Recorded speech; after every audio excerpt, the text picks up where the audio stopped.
Good morning, Wild and Well Together listeners. We're so glad that you're here. To our wild ones, thank you for joining us for another episode of Her Huddles. And we are talking about what to watch. It is one of the top questions that is Googled. We came to find out. And so we're going to go through, why do we Google what to watch? Is it more emotionally based, thought based? What is it? Or is it just that we want to watch a good show? And so one of the most Googled questions in the United States is simple: what should I watch?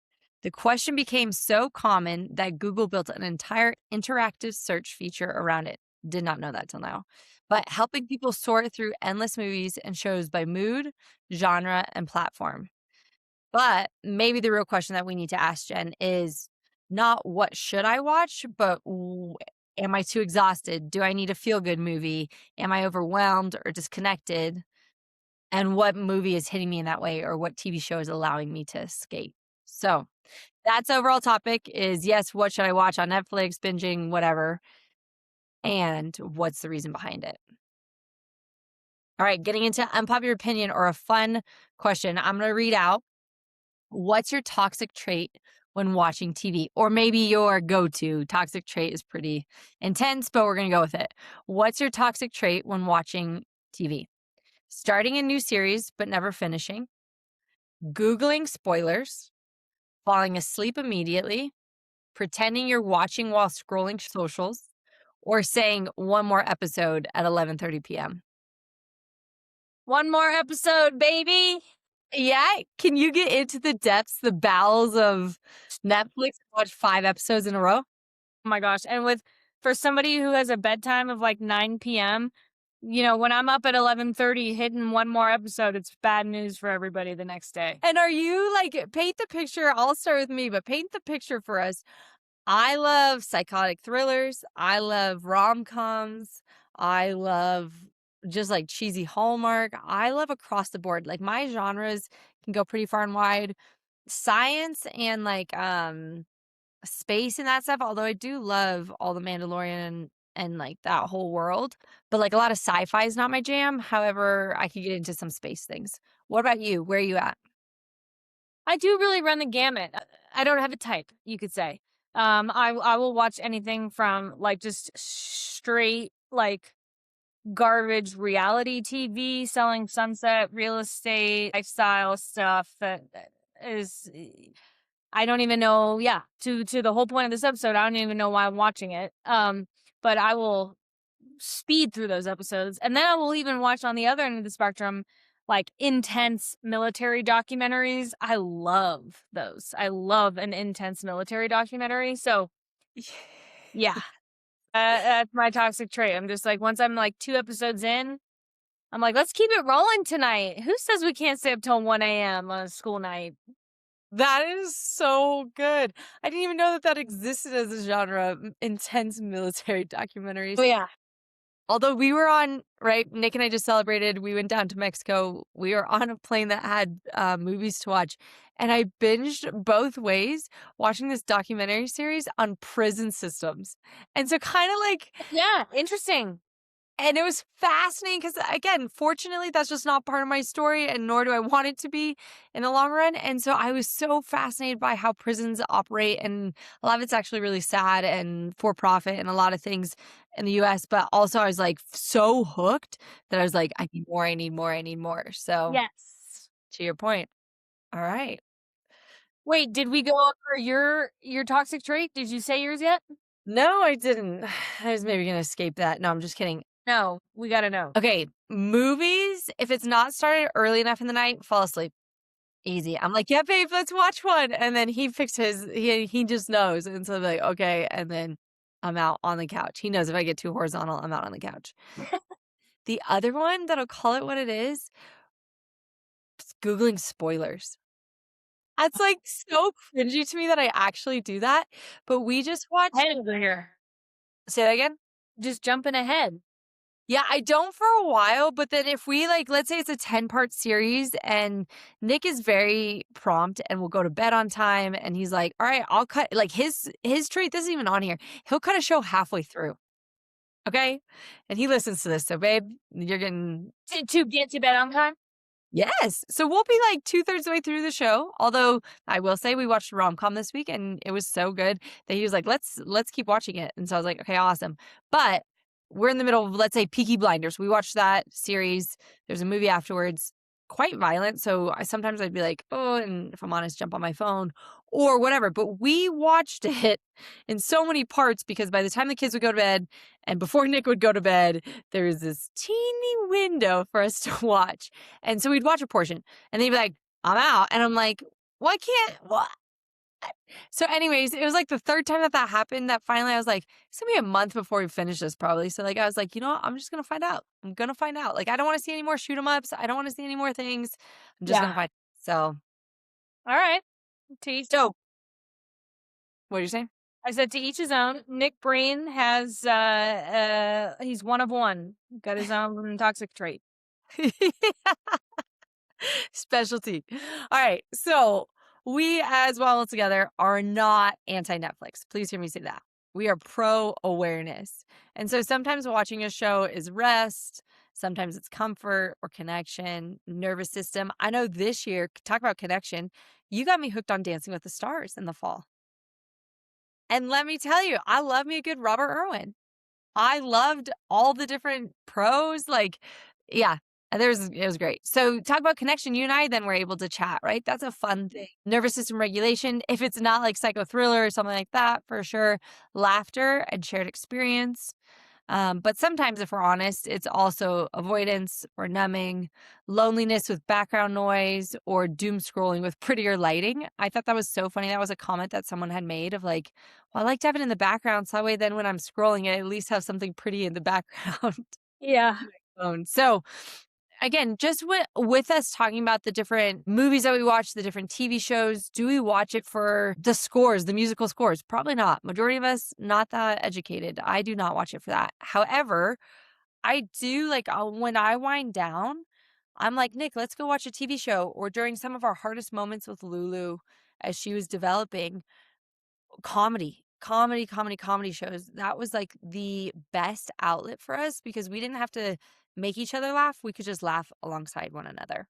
So, for you, as you see this restful, comfort, connection, nervous system regulation, laughter, or shared experience, what does movie consumption or TV watching look like in your house right now for you and John? Right now it's pretty minimal at the moment. We've got one show we're watching and it's one of those shows where like every new episode comes out on a Friday, so it's like you can't watch it all at once, which helps. But yeah, I would say we don't watch a ton of TV. I think I do more so alone. Like if he's traveling or if I'm traveling, like on a plane, can get through a good chunk of episodes on a plane pretty easily. But yeah, we usually index on like one or two good shows at a time, and like that's it. And I'm notorious for not being a good movie watcher, just because I usually just fall asleep because it's just like too long. So we're show people, shows. Shows. Cool. I'm also digging that there's still shows out there that only show or air once a week. Like, we are too cheap or too millennial and don't have any of like Xfinity or whatnot, where it's a weekly, what do you call that? Like CBS, ABS, like their traditional channels.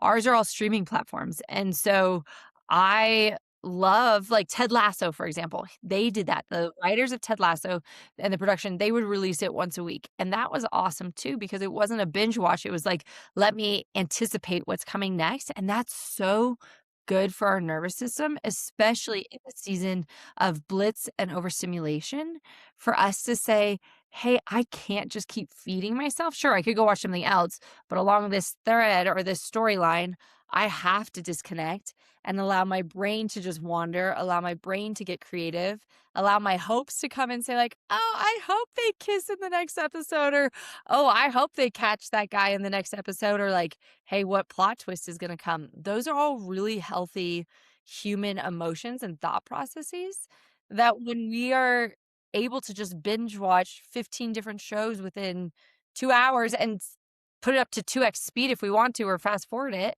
Yeah. we're just like going. So, Yeah. yeah. How about you? Are you watching any shows or movies or I was gonna say something inappropriate. I'm like, I feel like a dried up old woman. Which I can't say that because that's actually not appropriate. But I feel like my lifestyle right now is so sad when it comes to movie watching. Nick and I are so busy that we have not made time to rest in that and like join. So that is something that we are committing to of like taking this time to say, like, hey, I see you. What do we want to do? Do we want to play games? Do we want to watch a movie? We've just started to watch TV shows intentionally again, or these rom-coms intentionally again. There's a new, like, I call them shoot 'em up movies, but a good thriller with Charlize Theron. And so, like, that's something that we'll watch coming up. But, like, just some of those that where I'm like, how do I look forward to this? How do I engage with this? And not just be like, "Mom, back in my day," or like, Throw like, on 'em. what'd you say? Just, like, throw it on mindlessly either. Yeah, and say like, "Hey, what's something that both of us would enjoy? How do we get the kids down so it's a good date night?" Because that's something else for our community and for us to talk about is like movies can be a really inexpensive or watching TV show can be a really inexpensive date if we choose to face forward towards each other and chat about it or say like, "Hey, what do you want to watch?" And it's not World War III of like, "I want to watch this. I want to watch this," but rather like, "What do we want to watch?" And coming into that space that can be a really beautiful thing. So, I tend to trend towards psycho thrillers, which what does that say about me? We could get into. And like Nichols sometimes be down for those for sure. We love a lot of heist movies. Again, we're like really vanilla. And so like why do we like those? Maybe it's cuz it's stimulation without danger or mystery and unpredictability. I don't know, but it's something in there of like something different. However, we also do like rom-coms or feel-good movies, Ted Lassos or comedy and whatnot. So, Yeah. and in your house, oh, go ahead. Well, I feel like even to your documentary on the jail system, for example, like, I know you to be a person who likes learning new things, and so I feel like the category of documentaries it feels like squarely in that camp, of, like, you're just captivated by something that you know so little about or, like, a world that you're so not exposed to, and that can be very captivating. So captivating. I was just as you were sharing that of, like, documentaries and pulling us in and learning more, Yes. there's this one called and I wanted to look it up, but it's called My Octopus Teacher, and it's that same thing, this diver befriends an octopus, and for a year, he goes and visits her every day and becomes friends with her and, like, learns this ecosystem there and, like, how she develops and all this stuff, and it is so cool. So please hear me say, like, as we talk through Wild 'N Wild together this specific episode of what to watch, it's not all negative. In fact, sometimes it's really good and it's bringing awareness to just like anything else when I drink water or when I go for a walk or when I call a friend up. Am I calling the friend up to gossip and to, bash on someone else and have my brain go in the wrong way? Or am I saying, I want to learn something new? Or I just need a break because work was really, really hard and that disconnect is worth it tonight. Or, oh, I'm jumping on here and I want to learn. So I'm going to go watch something on Netflix or on Nat Geo or something like that too. So, or on prison systems. So, yes. Very But going into the, oh, go ahead. I was gonna say, I like that. I think that, when you're learning something new in a show or a documentary, that can be really enlightening. For sure. And I wonder, like, one on one, when we become more aware of it, I think it's healthy. Another question that I have for the community and for you that I'm like trying to dig into is we live in a world with unlimited content, constant stimulation, and opportunity for endless entertainment. Mhm. Yet, all those three things are true. Reports and surveys show that we're more disconnected, more anxious, more lonely, more emotionally fatigued than ever. Is that a correlation or a causation? Or am I just in my own little counselor brain trying to navigate that and putting two things together that don't need to be together? Interesting. It's an interesting thought. I don't know. I think it's important to ask the question and to spend time with it. I don't know that I have thought about that before. I don't know if I have either, but that's where I am with this. When I learned that this was one of the number one things Googled of like, what do I watch? Is it simply utilization, right? Of a utility. I need to know what to watch. This is the time. This is the rhythm that I have every night or once a week. I want to know. Google's going to tell me. Or is it that I'm so overstimulated, so fatigued that the idea that I would put effort into watching something and figuring out what it is feels too heavy. Therefore, I'm just going to revert to Google. Yeah. Or am I just completely overthinking it? If I was to bring this question to Nick or John, they'd be like, Becca, just put the darn TV on, like press the on button and go. So it's something for us, I think, to think about as we try and create healthy rhythms in our own lives in saying, what do we want to watch? How do we want to watch it? And are we just consuming to avoid or something? What's the deeper meaning behind it? Hmm. So, all right, going into this then, while before I pull up the last one, favorite TV shows for you and your siblings to watch growing up? My siblings were quite a bit younger, so I would say this is going to be a me answer, not a me and my siblings answer. Okay. I feel like wasn't there The Hills? Wasn't that something? I think I watched that. Um, well, this one actually was me and my siblings. We would watch America's Funniest Home Videos. We would watch that a lot because my dad would film basically equivalent videos of us growing up, and so then like watching America's Funniest Home Videos, we just would always cry laughing. You still have some of those VHS tapes? Oh, 100%, 100%. My dad does not let go of that stuff, so it definitely exists in a storage closet somewhere. We gotta get young Jen out. I love it. Those are the only 2 I can think of. Oh, you know what? I watched, That's So Raven. I loved that show. You've mentioned that in a previous episode. I love that. That's awesome. 'Cause I think about it and I'm like, back in the day, and I think I mentioned this, like, Sister Sister or, like, Sister Sister. I think I mentioned that before, or just some of the classics, and, like, I grew up in a Christian household, and my parents had this VHS, like, I don't know, 10 series tapes that were called McGee and Me, and, like, they'd put it on to teach us the lesson, or, like, Seventh Heaven, or, like, some of those things too, I like thinking about. Seventh Heaven is a good one, yeah. Yeah, which again, Jessica Biel, Justin Timberlake, all about it, all for them. But yeah, like so many good classics. And then I think about it now where like our kids have access to so many's. And so Marcus will like put it on and I'm like, okay, what are we gonna watch? And Lulu's like, Elsa, obsessed with Frozen. Maybe Tangled, but Elsa.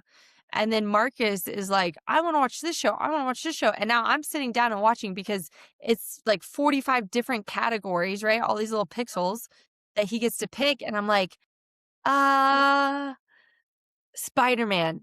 Is it for 7-year-olds or 5-year-olds? Is it right? And like starting to like figure out all this. And I'm like, we haven't even started the show and I feel overwhelmed. So I think it is also calling out like you watched VHS because then your dad wanted you to, or you watched America's Funniest Home Videos, and because your dad then wanted you guys to enact some of them, and then you guys got to connect and all of that, and it was like a one. Remember the rewind button too, like to get to rewind VHS.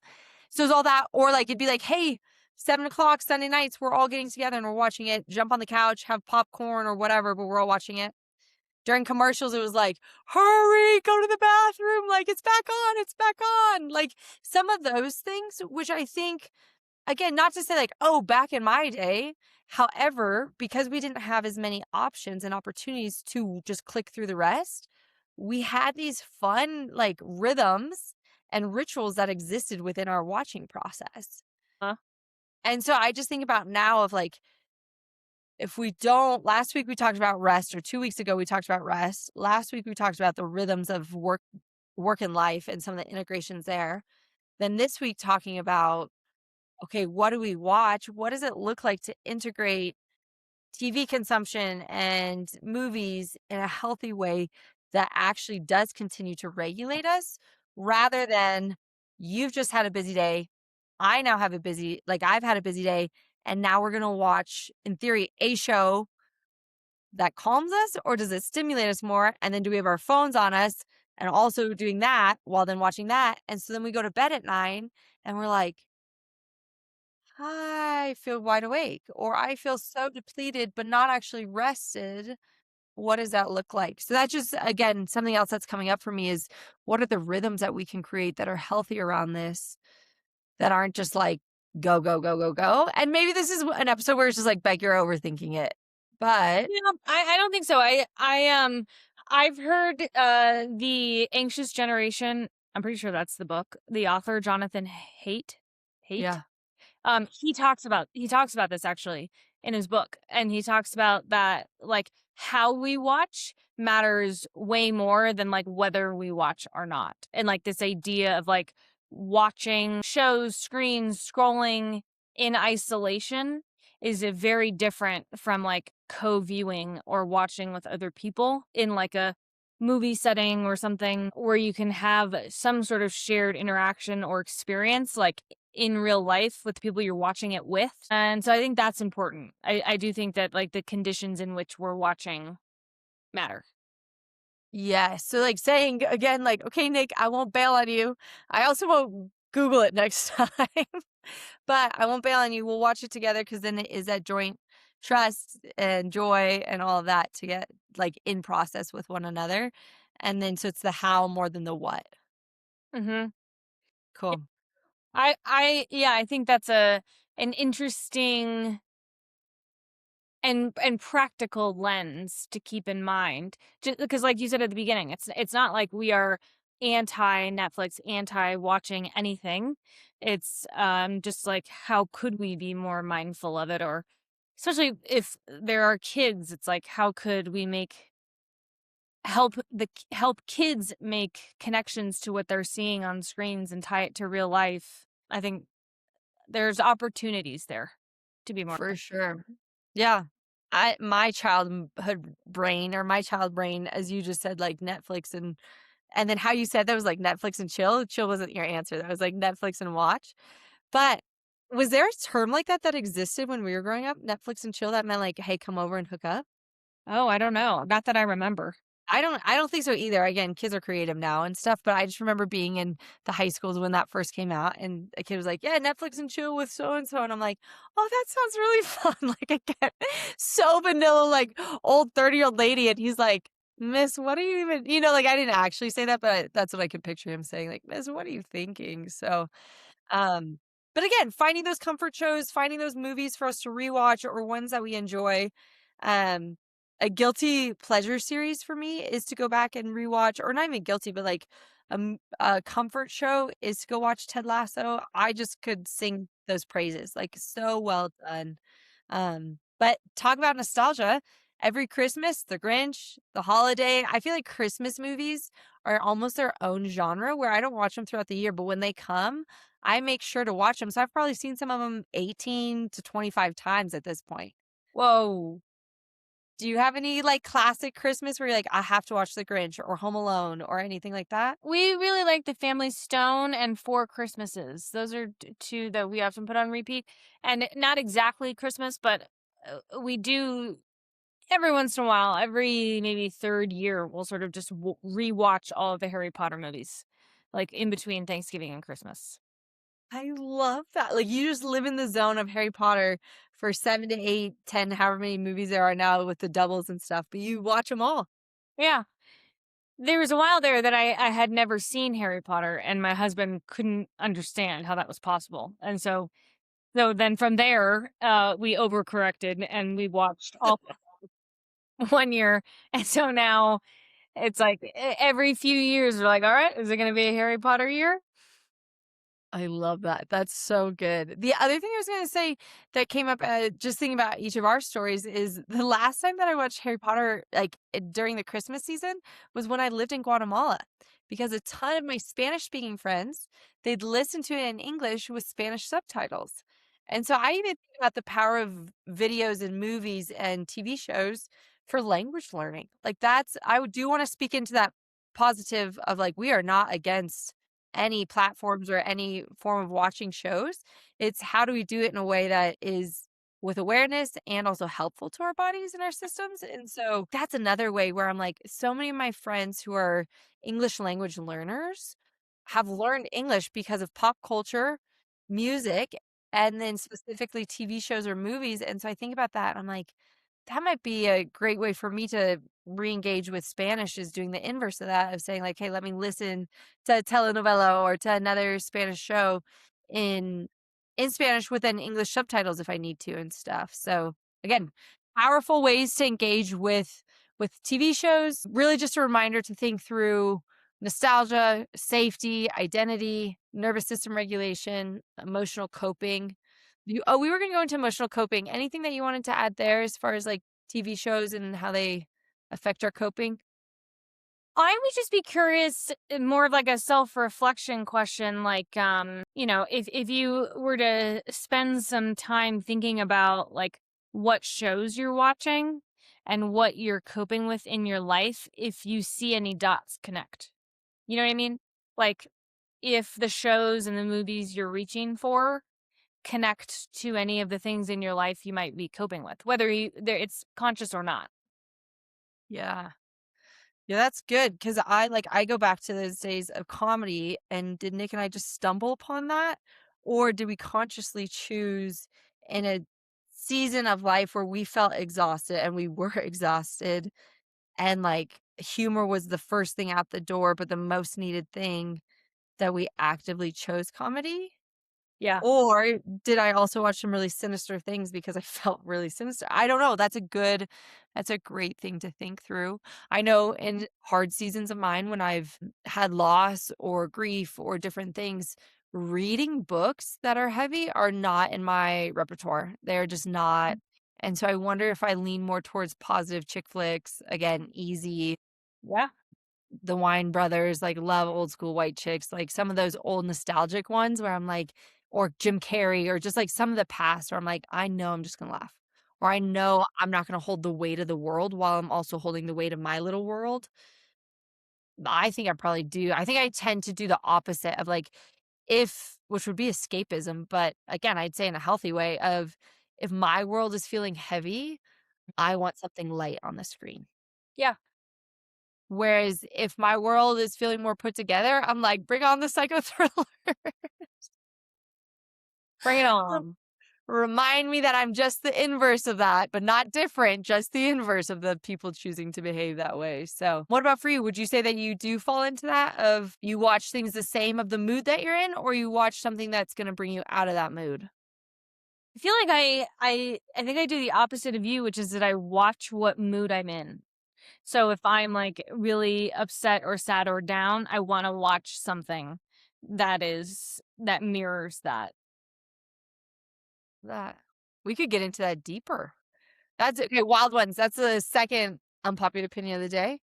Yeah. Do you watch are your emotions congruent with the video or the movie or the TV show that you're watching? Or do you choose to watch something that's the opposite to bring you into that space? Mhm. It's a good question. Yeah, we should have led with that. It took us a minute to get into this, but now I'm like, oh, that's the space I want to come in. However, our time is come and gone. So Jen, yeah, what is the journal prompt you have for the day? Our journal prompt is building off of what we were just talking about. So, for this week's journal prompt, what we want you to do is list 3 things you rewatch or watch a lot. Maybe it's a show, or maybe it's a movie that you rewatch. And for each of those 3 things, write what feeling it reliably gives you. Maybe it's safety, maybe it's comedy, humor, maybe it's nostalgia, maybe it's escape or hope. Where else in your real life can you access that same feeling without a screen? Just start thinking about it. Start like making the mental maps, and we'll be curious sort of where you all land on that. What thoughts it brings up for you. Beautiful. From on the screen to IRL in real life, we are grateful for you. That is another episode of Her Huddles. Thank you all for joining. We hope you have a wonderful week and greet the week in a way that matches your mood, matches where you're at. So be well, y'all. See you later. See you.